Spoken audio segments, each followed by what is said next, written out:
আমার আমি তো বিয়ে শাদী করছি, তো এটা সওয়াল হয়েছে আবার বাতি আছে। মানে তুমি বিয়ে করেছো? আসসালামু আলাইকুম ভাইয়া, কি খবর ভাইয়া? তো ভালো আছেন? ভালো আছে। কই গেছিলেন? এই তো ভ্যান চালাছি। এখন যাবেন কই? এখন যাবো সামনে। সামনে যাবেন? বাসা কই ভাইয়ার? বাসা মুরাদপুর। মুরাদপুরে বাসা। নাম কি? রায়ন। রায়হান। আব্বুর নাম? আফসার আলী। আফসার আলী। ভাই কি সবসময় ভ্যান চালান? হ্যাঁ, সবসময় ভ্যান চালাই। সব সময়? পড়ালেখা মানে কতটুকু হয়েছে? পড়ালেখা আমি করেছি 5 থেকে, Class তারপরে 5? হ্যাঁ তারপরে বাদ দিছি। তারপর পড়ালেখা হয় না? না। আব্বু কি করে ভাইয়া তোমার? আব্বু কৃষি কাজ করে। কৃষি কাজ করে। আর আম্মু? আম্মু তো বাড়ির কাজকর্ম করে। ঘাস কাটে, গরু খিলে। ভাই বোন কয়জন? ভাই 2 ভাই, বোন নেই। 2 ভাই বোন নেই? না। তুমি বড় না ছোট? আমি সবার ছোট। সবার ছোট তুমি? বড় ভাই আছে? বড় ভাই আছে, ভ্যান আছে বড় ভাইয়ের। ও ভাই সব ভ্যান চালায়? হ্যাঁ। তুমিও ভ্যান চালাও, ভাইও ভ্যান ভাইয়া চালায়? ভ্যান চালায়, দোনো ভাইয়া ভ্যান চালাই। মানে 2 ভাইয়ে তোমরা ভ্যান চালাও। ভাই বিয়ে শাদী হয়েছে বড় ভাইয়ের? বড় ভাইয়ের বিয়ে শাদী হয়েছে, তো বিয়ে বড় শাদী হয়েছে, ছেলে হয়েছে, মেয়ে হয়েছে। মানে তোমার বড় ভাইয়ের বিয়ে হয়েছে, একটা মেয়ে হয়েছে, একটা ছেলে হয়েছে? 2টা ছেলে হয়েছে, 2টা ছেলে হয়েছে, আর একটা মেয়ে হয়েছে। আর একটা মেয়ে হয়েছে। মানে 2 ছেলে 1 মেয়ে, 3টা বাচ্চা। হ্যাঁ। তোমার বিয়ে শাদীর প্ল্যান আছে? আমার আমি তো বিয়ে শাদী করছি, তো এটা সওয়াল হয়েছে আবার বাতি আছে। মানে তুমি বিয়ে করেছো? হ্যাঁ। একটা বাচ্চা হয়েছে? হ্যাঁ। এটা ছেলে না মেয়ে? এটা ছেলে। ছেলে। মানে তুমি এক ছেলের বাবা? হ্যাঁ। তাহলে আরেকটা হতে যাচ্ছ? আরেকটা হতে চাচ্ছে।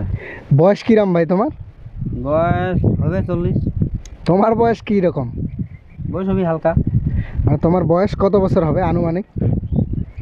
হবে 50 হবে। 50 বছর না, 20? এরকম হবে 20 বছর। এরকম হবে 20। তো যাই হোক, আমরা যে কথা বলতেছিলাম রান ভাইয়ের সঙ্গে, বাসা মুরাদপুর। তো ভাইয়ের বয়স হালকা, আনুমানিক 20-22 বছর হবে। তো ভাই বিয়ে শাদী করে ফেলছে, কিন্তু করে ফেলছি। একটা সন্তানও আছে, ছেলে আছে, ফির আবার ভাইয়ের বউ প্রেগনেন্ট। তো যাক, রাহান ভাই প্রতিদিন ইনকাম কিরাম আসে ভাই? ইনকাম আছে মানে মনে করো 100, 200, 150, কখনো হয় কখনো হয় না। এই 150, 200, 100 এরকম ইনকাম দিয়ে ফ্যামিলি চলা যায়? কোনো হালে চলে টুকটাক। কোনো হালে? কোনো হালে চলে। কোনো হালে। তো তোমরা যে 2 ভাই আছো, তোমার আব্বু আম্মু আছে, তোমরা কি একসঙ্গে পরিবারে থাকো না আলাদা? এক সময় পরিবারে থাকি। একসঙ্গে পরিবারে থাকো, আলাদা কেউ খাও না? না, আলাদা খাই না, তেমন একটা খাই।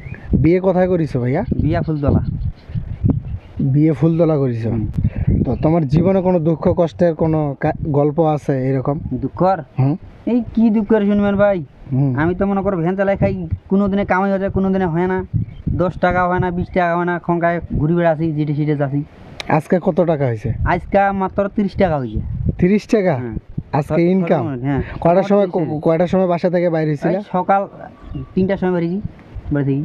সকাল 3টা না তো ভাইয়া, এটা বিকাল 3টা। বিকাল 3টা না, মানে সকালবেলা কয়টার সময় বাইরে ছিল? সকালবেলা বাইরে ছিল? হ্যাঁ, সকালবেলা বাইরে ছিল। সকালবেলা বেরিয়েছি। কয়টার দিক? হাইয়া 1-2 মানে সকালবেলা বাইরে হয়েছিল, সকালবেলা থেকে তোমার ইনকাম মাত্র এখন 30 টাকা। 30 টাকা। এই যে তুমি ইনকাম, টাকা পয়সাগুলো ইনকাম করো রায়ন ভাই, এই টাকাগুলো কাকে দাও তুমি? টাকাগুলো বাবাকে দেই। তোমার আব্বুকে দাও? আর এই টাকাগুলো তোমার আব্বু তখন খরচ করে পরিবারে? খরচ করে নিয়ে যায় বাড়িতে, বাসায়, মানে বাসায় খরচ করে নিয়ে যায়। প্রতিদিন দৈনিক যেটা ইনকাম হয় সেটা আব্বুকে দিন? যখন মনে করো 500 হয় 300 হয় আব্বুকে নিয়ে দিই। তোমার আব্বু এটা বাসায় খরচ করে? মানে সব দায়িত্ব তোমার আব্বুর, তোমরা ইনকাম করে দিও, তোমার আব্বুর হাতে খরচ করবে, যা কিছু আছে সব আব্বু করবে। বাসায় গরু আছে? গরু আছে 2টা গরু। ছাগল? ছাগল নাই। ছাগল নাই। তোমার বউ কোথায় আছে এখন? এখন বাবার বাড়ি আছে। মানে বাবার বাসায় আছে? কতদিন হচ্ছে গেছে? হাইয়া 2 দিন হয়েছে যাওয়া নিয়ে। 2 দিন হয়ে গেছে যাওয়া নিয়ে। তুমি তোমার ইয়াতে যাও, শ্বশুর বাড়ি যাও? যাই। ভালোবাসে না? হ্যাঁ, কালকে গেছিলাম, কালকে যাই ঘুরে গেছি। আজকে যাবার কথা আছে, বিকালে যাবো। বাচ্চাটা কই আছে? বাচ্চারা বাবার বাড়ি আছে, মানে মায়ের সঙ্গে আছে। কতটুক বয়স হবে বাচ্চাটার? এটা বাচ্চার ছোট বয়স, 1-1.5 বছর। মার সঙ্গে থাকে? হ্যাঁ, মার সঙ্গে আছে। তো যাই হোক, রায়ন ভাইয়ের অনেক গল্প শুনলাম আমরা। কি রায়ন ভাই, তো রায়ন ভাইয়ের যেহেতু 4-5 মিনিট আমি নিয়ে নিছি রাস্তার মধ্যে এখানে আটকাইছি, ভাইয়ের সঙ্গে কথা বলতেছি, দাঁড় করাই। তো রায়ন ভাই আমি কিন্তু তোমার লস করব না ভাইয়া, আমার তরফ থেকে কিছু দিব তোমাকে আমি। তো রায়ন ভাই আমার পক্ষ থেকে তোমাকে এই 100 টাকা দিলাম আমি 4-5 মিনিট লস করলাম, এটার জন্য আমি তোমাকে 100 টাকা উপহার দিলাম। তো ঠিক আছে রায়ন ভাই, দেখা হবে অন্য কোনো একদিন। একটু হাসি দাও। আসসালামু আলাইকুম।